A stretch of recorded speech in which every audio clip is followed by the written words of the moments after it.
Welcome to Chemistry Orbit. This is Payal. Today we are going to do the chapter Atomic Structure of Inorganic Chemistry. Atomic structure का chapter जब हम शुरू कर रहे हैं तो सबसे पहले हम डिस्कस कर लेते हैं वेरियस मॉडल्स जो एटम्स के बारे में दिए गए। अलग अलग साइंटिस्ट ने अलग अलग मॉडल्स दिए, तो आइए हम उनको ब्रीफली डिस्कस कर लेते हैं वो मॉडल्स क्या थे। सबसे पहले हम डिस्कस करते हैं Thomson atomic model. Thomson atomic model was सबसे पहले हम डिस्कस करते हैं थॉमसन एटॉमिक मॉडल। ठीक है, थॉमसन एटॉमिक मॉडल ने क्या कहा था, that the electrons are swimming in the positive charge sea. ये मॉडल हम देख सकते हैं। इस मॉडल में क्या था कि ये जो इलेक्ट्रॉन्स हैं ये पॉजिटिव चार्ज के, मतलब electrons are swimming in the positive charge sea, मतलब कि ये पॉजिटिव चार्ज है और इनके बीच में ही क्या है, इलेक्ट्रॉन्स हैं, नेगेटिवली चार्ज इसके बीच में है। जिस तरह से electrons are swimming in the positively charge sea, इसे हम क्या बोलते हैं, प्लम पुडिंग मॉडल भी बोलते हैं। इस मॉडल को हम क्या बोलते हैं, प्लम पुडिंग मॉडल भी बोलते हैं। प्लम पुडिंग मॉडल का मतलब क्या है, जिस तरह ये देखिए वाटरमेलन में क्या है, पुडिंग्स है ना प्लम के अंदर, ये रेड पार्ट तो क्या हो गया, पॉजिटिव चार्ज स्फीयर। इस फिगर में हम देख सकते हैं कि जो ये रेड पार्ट है ये तो क्या है, पॉजिटिव चार्ज स्फीयर, और उसके अंदर इलेक्ट्रॉन्स एम्बेडेड हैं सीड्स की तरह। तो इसे इसलिए हम क्या बोलते हैं, प्लम पुडिंग मॉडल भी बोलते हैं। बट इस मॉडल की काफी लिमिटेशंस थी, तो उसके बाद जो हमारा नेक्स्ट मॉडल आया वो क्या था, रदरफोर्ड मॉडल। देखो हमें पता है कि एटम 3 फंडामेंटल पार्टिकल्स कंटेन करता है, that is protons, neutrons and electrons. We know atoms consist of 3 fundamental particles, that is protons, neutrons and electron. तो रदरफोर्ड मॉडल ने क्या कहा था, रदरफोर्ड मॉडल कहता है कि जो पॉजिटिवली चार्ज स्फीयर है वो बीच में लाई करता है। इस फिगर में हम देख सकते हैं कि पॉजिटिवली चार्ज स्फीयर क्या कर रहा है, बीच में लाई कर रहा है। ये क्या है, पॉजिटिवली चार्ज स्फीयर, जिसको हम क्या बोलते हैं, न्यूक्लियस बोलते हैं, और इलेक्ट्रॉन्स इसके चारों ओर क्या सराउंडेड है, इलेक्ट्रॉन्स क्या है इसके चारों ओर सराउंडेड है। इस इमेज में भी हम क्लियरली देख सकते हैं कि बीच में रेड कलर का पार्ट हमने किससे शो करा है, पॉजिटिवली चार्ज स्फीयर से, जिसको हम क्या बोलते हैं, न्यूक्लियस बोलते हैं, और इलेक्ट्रॉन्स इसके सराउंड क्या कर रहा है, रिवॉल्व कर रहा है। तो ये हमारे पास क्या था, रदरफोर्ड मॉडल था। ठीक है, रदरफोर्ड मॉडल के बाद हमारे पास आया बोहर्स मॉडल। ठीक है, तो बोहर्स मॉडल ने क्या किया, नेल बोहर ने भी क्या दिया था, बोहर मॉडल दिया था। बोहर मॉडल्स में क्या है, देखो इन्होंने क्या दिया था, हमें ऑर्बिट्स का कंसेप्ट दिया था। इन्होंने हमें कहा था कि एक stationary and fixed energy levels होते हैं किसी भी एटम्स में, जिसको हम क्या बोलते हैं, ऑर्बिट्स बोलते हैं, और जो इलेक्ट्रॉन्स हैं वो पर्टिकुलरली इन्हीं ऑर्बिट्स के अंदर रिवॉल्व करते हैं। जैसे इस इमेज पे मैं देख पा रही हूँ कि रेड कलर का न्यूक्लियस है, इसकी सराउंडिंग में ये शेल्स बनी हुई है, के शेल हम देख सकते हैं, K orbital, L orbital, M orbital, N orbital. तो इन ऑर्बिटल्स में क्या है, इलेक्ट्रॉन्स रिवॉल्व कर रहे हैं। ये एक फिक्स्ड एनर्जी शेल होती है, इसके अंदर इलेक्ट्रॉन्स रिवॉल्व करते हैं, और वो क्या होता है, it is the whole number, और जो उसका एंगुलर मोमेंटम क्या है, whole number multiple of h/2π। ये हमने किसने दिया था, बोहर मॉडल ने दिया था। पर बोहर मॉडल की मतलब लिमिटेशंस थी। बाद में क्या आया, डी ब्रोगली कंसेप्ट आया और अनसर्टेनिटी प्रिंसिपल आया। तो इन दोनों ने ही क्या किया था, बोहर मॉडल्स के ऊपर मतलब बोहर मॉडल्स के ऊपर ऑब्जेक्शन क्रिएट कर दी थी, क्योंकि जो बोहर मॉडल है वो कंसीडर करता है इलेक्ट्रॉन को एज अ पार्टिकल नेचर, वो कंसीडर करता है इलेक्ट्रॉन को एज अ पार्टिकल नेचर ही कंसीडर करता है बोहर मॉडल। बट जब बाद में क्या आया, डी ब्रोगली कंसेप्ट आया या अनसर्टेनिटी प्रिंसिपल आया, तो इन्होंने क्या किया, इन्होंने एक्सप्लेन किया कि इलेक्ट्रॉन्स पार्टिकल के साथ साथ वेव नेचर भी कैरी करते हैं। तो अब हम आगे डिटेल में डिस्क्राइब करेंगे कि डी ब्रोगली क्या था, डी और अनसर्टेनिटी प्रिंसिपल क्या थे। तो हम ये अब आगे देखते हैं।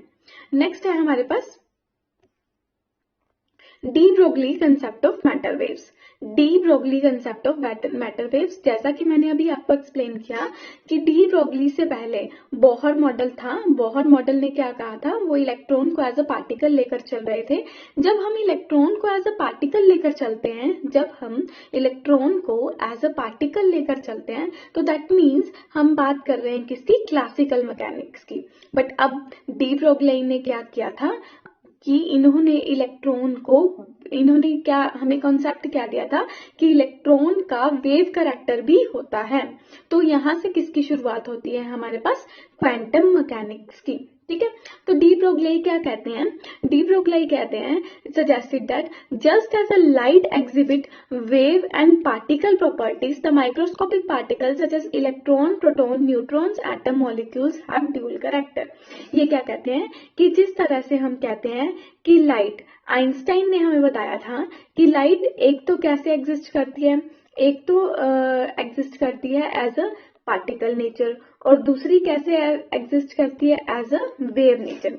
जिस तरह से लाइट पार्टिकल नेचर और वेव नेचर में एग्जिस्ट करती है, उसी तरह से कोई भी माइक्रोस्कोपिक पार्टिकल है, ये क्या कहते हैं, कोई भी माइक्रोस्कोपिक पार्टिकल है, वो माइक्रोस्कोपिक पार्टिकल कुछ भी हो सकता है, वो इलेक्ट्रॉन हो सकता है, प्रोटॉन्स हो सकता है, न्यूट्रॉन्स होता है, वो भी क्या करता है, ड्यूअल कैरेक्टर लेकर चलता है अपने साथ।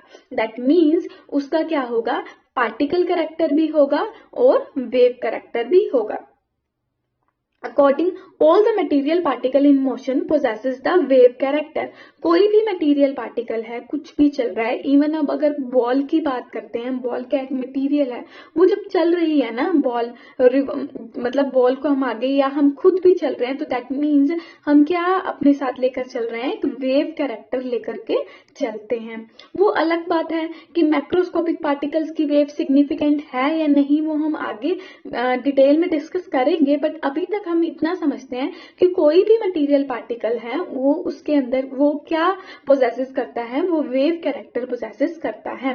The wavelength associated with the particle of mass है, ये क्या कहते हैं कि wavelength associated with the particle जिसका मास क्या है, m है, और वेलोसिटी कितनी है, वेलोसिटी हम मानकर चल रहे हैं उसकी वेलोसिटी कितनी है, v है, तो उसके लिए डी ब्रोगली ने क्या रिलेशन दिया है, lambda is equals to h by mv।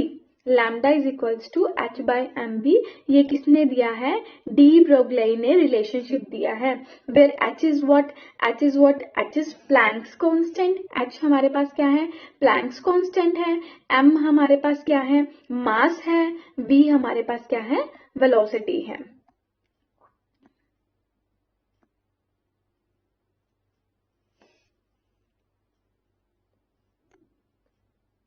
हाँ जी, h हमारे पास क्या है, प्लैंक्स कांस्टेंट है, m हमारे पास क्या है, मास है, m हमारे पास मास है, और v हमारे पास क्या है, वेलोसिटी है। इस रिलेशन को मैं ऐसे भी लिख सकती हूँ, इस रिलेशन को, हाँ जी, लैम्डा, सॉरी ये भी सही कर देते हैं, ठीक है, lambda is equals to h by mv, या फिर मैं इस रिलेशन को कैसे लिख सकती हूँ, lambda is equals to h by p, where p is momentum. Mass into velocity को हम क्या लिख सकते हैं, momentum. Lambda is equals to h by p, here h is what, Planck's constant, और p हमारे पास क्या है, मोमेंटम। तो ये हमारे पास किसका है, डी ब्रोगली कंसेप्ट है, किसका, मैटर वेव का। ब्रीफली डिस्कस करूं तो डी ब्रोगली क्या कहते थे कि जिस तरह से लाइट दो कैरेक्टर में मतलब लाइट दो तरह से होती है, पार्टिकल नेचर भी होता है लाइट का, वेव नेचर भी होता है, उसी तरह से हम किसी भी माइक्रोस्कोपिक पार्टिकल की बात करें तो उसका क्या होगा, उसका भी ड्यूअल नेचर होगा। वो पार्टिकल कैरेक्टर भी कैरी करेगा और वेव कैरेक्टर भी कैरी करेगा। दूसरी बात कहते हैं कि कोई भी मटेरियल पार्टिकल है ना, कोई भी मटेरियल पार्टिकल है, वो पोजेसेस करता है वेव कैरेक्टर, और उसके लिए लैम्डा की जो वैल्यू होती है, that is lambda is equals to h by p, where h is Planck's constant and p is momentum. Next, हाँ जी, अब हम डराइव करते हैं डी ब्रोगली रिलेशनशिप को। ठीक है, तो डी ब्रोगली रिलेशनशिप को हम डराइव करते हैं, कैसे करेंगे देखिए। हमें पता है E is equals to for one photon, हाँ जी, for one photon we know very well according to the Planck's E is equals to h nu। ये रिलेशन हम जानते हैं, it is for the one, हम क्या लेकर चल रहे हैं, एक फोटोन के लिए हमारे पास E इक्वल्स टू क्या है, h nu। ठीक है, दूसरा अकॉर्डिंग टू द आइंस्टाइन हमारे पास क्या आता है, E is equals to mc square. इस रिलेशन को हमने नाम दे दिया 1, इस रिलेशन को हमने नाम दे दिया 2। ठीक है, from 1 and 2 what we get is mc square is equals to h nu। mc square is equals to h nu। also we know इसे मैंने किसका नाम दे दिया, थर्ड का। ठीक है, हमें पता है कि c की वैल्यू क्या होती है, c is equals to nu into lambda. तो यहां से मेरे पास न्यू की वैल्यू क्या आएगी, c बाय लैम्डा। तो ये न्यू की वैल्यू मैंने क्या किया, इक्वेशन थर्ड में प्लॉट कर दी। ठीक है, इक्वेशन थर्ड में प्लॉट करूंगी तो मेरे पास क्या आएगा, m into C square by h into nu की वैल्यू हमारे पास क्या है, c बाय लैम्डा। ठीक है, तो यहाँ से क्या हो गया, एक c से एक c कैंसिल हो गया, तो दैट मीन्स हमारे पास वैल्यू क्या आ गई, that is lambda is equals to h by, that is lambda is equals to h by m into c। ठीक है, ये c क्या है, स्पीड ऑफ लाइट, क्योंकि हम यहाँ पे वन फोटोन की बात कर रहे थे ना, वन फोटोन के लिए E equals to h nu, तो यहाँ पे c क्या है, स्पीड ऑफ लाइट। अब यहाँ पे डी ब्रोगली कहते हैं कि हम वन फोटोन मतलब इलेक्ट्रॉन की बात, मतलब हम यहाँ पे कोई भी माइक्रोस्कोपिक पार्टिकल, जैसे हम एक इलेक्ट्रॉन लेकर चलें और उसकी स्पीड हम मानकर चलते हैं कि क्या है, v है, यानी कि किसी भी एक माइक्रोस्कोपिक पार्टिकल की बात करते हैं जिसकी स्पीड v है, तो उसके लिए मेरे पास जो फॉर्मूला आएगा, lambda is equals to h by m v, या मैं क्या लिख सकती हूँ, lambda is equals to h by p, where p is the momentum. So it is the de Broglie relationship derivation, which was lambda is equals to h by lambda is equals to h by p, जो कि हमने क्या करा है अभी, derive de Broglie relationship को। ठीक है, तो डी ब्रोगली रिलेशनशिप क्या कहती थी कि किसी भी माइक्रोस्कोपिक पार्टिकल के लिए हमारे पास वेवलेंथ का रिलेशन क्या होगा, lambda is equals to h by p। Next है justification for the dual nature. Justification हमें देना है, जस्टिफिकेशन देना है कि ड्यूअल नेचर कैसे होता है किसी भी पार्टिकल का, अकॉर्डिंग टू द मतलब डी ब्रोगली ने जो हमें बताया था। देखो, पार्टिकल नेचर का हमें पता कैसे चला कि जब एक लाइट को स्क्रीन के ऊपर फॉल करा गया तो उसके ऊपर क्या हुआ, डॉट्स आ गए। डॉट का मतलब क्या है, सिंटिलेशन इफेक्ट। हम इसे क्या बोलते हैं, सिंटिलेशन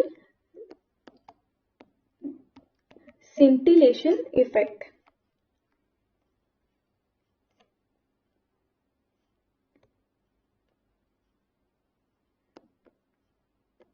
ठीक है, सिंटिलेशन इफेक्ट का मतलब क्या है कि उस स्क्रीन पर क्या आ गया, डॉट आ गए। अब डॉट तो तभी आए ना क्योंकि उनका क्या था, इलेक्ट्रॉन्स का क्या था, पार्टिकल नेचर था, इसीलिए तो उसने स्क्रीन पर डॉट बताया। ये जस्टिफिकेशन थी कि मतलब इलेक्ट्रॉन्स का या माइक्रोस्कोपिक पार्टिकल्स है उनका क्या है, पार्टिकल नेचर है। नेक्स्ट हमारे पास आता है कि वेव नेचर। देखो, हमने क्या चेक करना था कि इलेक्ट्रॉन्स का वेव नेचर क्या है, तो हमने क्या किया कि ये देखो, ये लैंप है, इस फिगर में हम देखते हैं, इस फिगर में हम देखेंगे कि लैंप है, लैंप से इलेक्ट्रॉन बीम आई, यहाँ पे ये स्लिट है, इस स्लिट में से जब हमने लाइट को पास किया, फिर ये निकल का क्रिस्टल है, फिर यहाँ से जब लाइट को पास किया गया तो यहाँ पे ये रिंग्स आ गई। यहाँ पे जो रिंग्स आई, ये रिंग्स मतलब यहाँ पे स्क्रीन स्क्रीन के ऊपर क्या शो हुआ, डिफ्रैक्शन पैटर्न शो हुआ।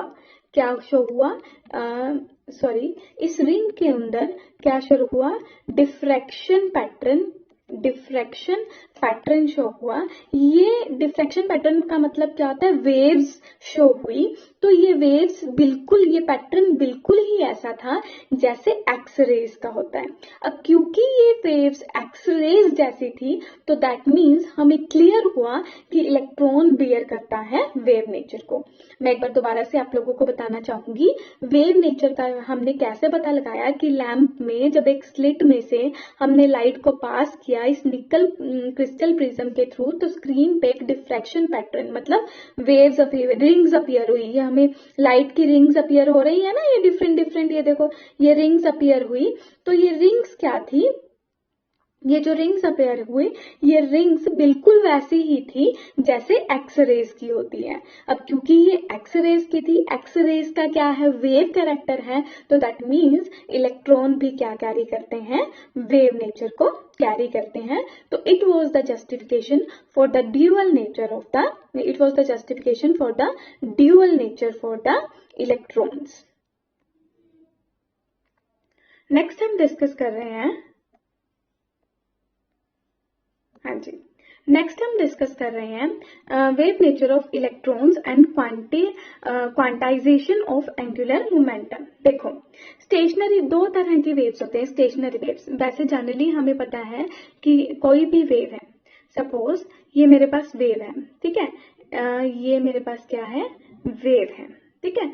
तो ये वेव है, ये वेव का क्या होता है, क्रेस्ट होता है, ये वेव का क्या होता है, ट्रफ होता है। इतना तो हमें क्लियर है, क्रेस्ट और ट्रफ होता है, ठीक है।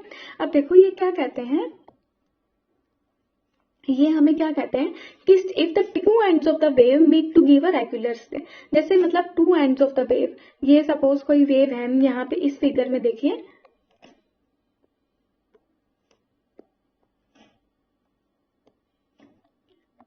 इस फिगर में देखते हैं, if the two ends of a wave meet regularly, यहाँ पे जो एंड्स हैं वो क्या हो रहे हैं, मीट कर रहे हैं रेगुलरली। तो इस तरह की वेव को हम क्या बोलते हैं, ये किसका एग्जाम्पल है, किसका, स्टेशनरी वेव का, ठीक है। तो ये किसका एग्जाम्पल है, स्टेशनरी वेव का। ये अगर हम किसकी बात करें, स्टेशनरी वेव की, ठीक है, स्टेशनरी वेव की की बात करें तो जब दोनों एंड्स वेव के आपस में मीट कर रहे हैं तो उसको हम क्या बोलते हैं, स्टेशनरी एंड। बट यहाँ पे अगर हम बात करें such wave is said to be, और नॉन स्टेशनरी वेव का मतलब कि ये आपस में मीट नहीं कर रहे, अपने को ओवरलैप कर रहे हैं, देखिए यहाँ पे, तो ये किसका एग्जाम्पल है, नॉन स्टेशनरी वेव का। तो चाहे हमने दोनों केस ले लिए, चाहे हमने क्या लिया, स्टेशनरी वेव लिया, चाहे हमने नॉन स्टेशनरी वेव लिया, तो हमें यहाँ से क्या पता चलता है कि जो सरकमफेरेंस है, सरकमफेरेंस को हम क्या लिख सकते हैं, क्योंकि वो सर्कुलर मोशन में है ना, एन लैम्डा है ना, मतलब जो इलेक्ट्रॉन्स, एन लैम्डा मैंने यहाँ पे क्यों लिखा है, क्योंकि जितनी वेव्स होंगी उतना ही उसका क्या होगा, सरकमफेरेंस। तो सरकमफेरेंस क्या होता है, 2 pi r is equals to n lambda, ठीक है। और हमने अभी क्या डिस्कस किया था कि 2 pi are N into lambda क्या होता है, h बाय एम वी। अभी लैम्डा मैंने क्या डिस्कस किया था, लैम्डा क्या होता है, h बाय एम वी। अभी लास्ट ही हमने डिस्कस किया है ना, लैम्डा की वैल्यू हमने क्या डिस्कस करी थी, h बाय एम वी। तो इस रिलेशन को हम सॉल्व करते हैं तो हमारे पास क्या आता है, on solving m p r is equals to n h upon में 2 pi, MVR is equals to NH upon में 2 पाई। और हमें पता है ये MVR क्या होता है, ये MVR होता है एंगुलर मोमेंटम। ये MVR क्या होता है, MVR is what, it is angular momentum. MVR क्या है, ये क्या है, एंगुलर मोमेंटम है। अब देखो जैसे बोहर्स ने कहा था कि एंगुलर मोमेंटम क्या होता है, h बाय 2 पाई का मल्टीपल होता है, integral whole number multiple of h by 2 pi होता है। उसी तरह से बोहर ने भी प्रूव कर दिया कि जो एंगुलर मोमेंटम है वो यहाँ पे क्या है, h बाय 2 पाई ही है। हम यहाँ पे क्या किया है कि हमने डिस्कस किया कि वेव्स होती हैं, वेव्स का क्या होता है, एक पार्ट हम क्या बोलते हैं उसको क्रेस्ट बोलते हैं और दूसरे पार्ट को हम क्या बोलते हैं, ट्रफ बोलते हैं, ठीक है। अगर वो रेगुलरली मीट कर रही हैं तो वो क्या है, स्टेशनरी वेव है, अदरवाइज वो क्या है, नॉन स्टेशनरी वेव है। क्योंकि वो सर्कुलर मोशन में वेव कर रहे हैं, ये क्या है, क्योंकि ये वेव किस में है, सर्कुलर मोशन में है, तो हम यहाँ पे लिख सकते हैं circumference is equals to circumference is equals to n lambda। Circumference is equals to n lambda मैंने यहाँ पे क्यों लिखा है, क्योंकि जितनी वेव्स होंगी उतने ही उसकी वेवलेंथ होगी और इसीलिए उसको मैंने n से मल्टीप्लाई कर दिया। अब सर्कमफ्रेंस क्या होता है, 2πr is equals to and circumference, यहाँ पे सर्कल का क्या होता है, 2πr होता है ना, हमें पता है सर्कमफ्रेंस का सर्कल का सर्कमफ्रेंस कितना होता है, 2πr is equals to n lambda. तो इसको मैंने सॉल्व किया तो मेरे पास क्या आ गया, mbr is equals to n h upon में 2π, that is angular momentum is an integral multiple of h by 2π। ठीक है, नेक्स्ट हम डिस्कस करते हैं significance of de Broglie relationship. ठीक है, डी ब्रोगली रिलेशनशिप का सिग्निफिकेंस क्या था, देखो फर्स्ट हम कंसीडर करते हैं वेवलेंथ फॉर एन इलेक्ट्रॉन। पहले हम बात करते हैं किसकी, इलेक्ट्रॉन के केस की बात करते हैं, पहले हम बात करते हैं किसकी, इलेक्ट्रॉन के केस की बात करते हैं। ठीक है, अब देखो इलेक्ट्रॉन में क्या है, इलेक्ट्रॉन का हमें पता है मास कितना होता है, 9.11 इंटू 10⁻34 किलोग्राम। ठीक है, और हमने मानकर चला कि इलेक्ट्रॉन की वेलोसिटी कितनी है, 10�6 मीटर पर सेकेंड, और h क्या है हमारे पास की प्लैंक्स कांस्टेंट, जिसकी वैल्यू क्या होती है, फिक्स्ड होती है, that is 6.64 into 10⁻34 kilogram metre per square per second. ठीक है, तो ये किसकी वैल्यू है, h की। तो हमने क्या किया, इस रिलेशन में पुट ऑन किया जो डी ब्रोगली ने दिया था, that is lambda is equals to h by mv। तो हमारे पास जो वैल्यू आई लैम्डा इज इक्वल्स टू, जब हम इसको सॉल्व करेंगे तो हमारे पास इसकी वैल्यू क्या आई, lambda is equals to h by mv को हमने सॉल्व किया तो मेरे पास वैल्यू आई किसकी, इतनी लैम्डा की 7.28 इंटू 10⁻10 मीटर।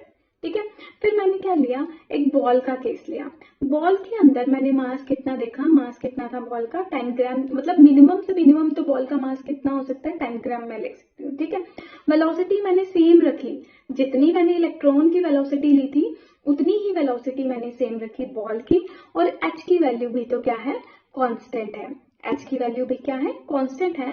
तो जब हमने lambda equals to h by mv से ये रिलेशन सॉल्व किया तो हमारे पास ये वैल्यू आई, दैट इज 6.64 इंटू 10⁻38 मीटर। अब ये जो 6.64 इंटू 10⁻38 मीटर आया ना, ये वेवलेंथ तो क्या थी, बहुत ही शॉर्ट, क्योंकि देखो 10⁻38 है, 10⁻38 इतनी छोटी वेवलेंथ तो किसी भी इंस्ट्रूमेंट से भी मेजर नहीं की जा सकती है ना। देखो हमने इन दोनों केसेस में क्या लिया, इलेक्ट्रॉन्स और बॉल के केस में क्या लिया कि हमने वेलोसिटी भी सेम रखी, h की वैल्यू भी सेम रखी। तो m का डिफरेंस था, इलेक्ट्रॉन का मास बहुत कम था जबकि बॉल का मास इलेक्ट्रॉन के कंपैरिजन में तो बहुत ज्यादा ही होता है। तो मेरा कहने का मतलब क्या है कि जब मास ज्यादा था ना तो वेवलेंथ उसकी क्या थी, बहुत छोटी थी। इस बात को ध्यान रखना कि जब मास ज्यादा था तो उसकी वेवलेंथ क्या है, बहुत कम आई है, वेवलेंथ कम आई है तो हम उसको मेजर ही नहीं कर सकते। तो इसीलिए डी ब्रोगली रिलेशनशिप मास मतलब मैक्रोस्कोपिक या बड़े मटेरियल्स पे एप्लीकेबल नहीं है, only and only microscopic material पे एप्लीकेबल है।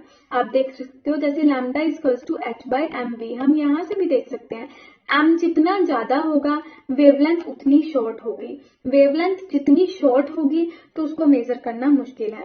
m जितना कम होगा, जैसे इलेक्ट्रॉन का मास, माइक्रोस्कोपिक पार्टिकल्स का मास कितना कम होगा उतनी ही उसकी क्या होगी, ज्यादा होगी वेवलेंथ। जितना माइक्रोस्कोपिक पार्टिकल होगा, मतलब जितना छोटा पार्टिकल होगा उतनी ही उसकी क्या होगी, वेवलेंथ ज्यादा होगी। तो जो डी ब्रोगली रिलेशनशिप है कि वो किस पे एप्लीकेबल होता है, is only and only applicable for the microscopic particles. No doubt macroscopic particle पे ये डी ब्रोगली प्रिंसिपल एप्लीकेबल हम कर सकते हैं, बट उस केस में वेवलेंथ इतनी छोटी हो जाती है जो मेजरेबल ही नहीं होती। ठीक है, तो this was all about the de Broglie concept. Thank you for watching.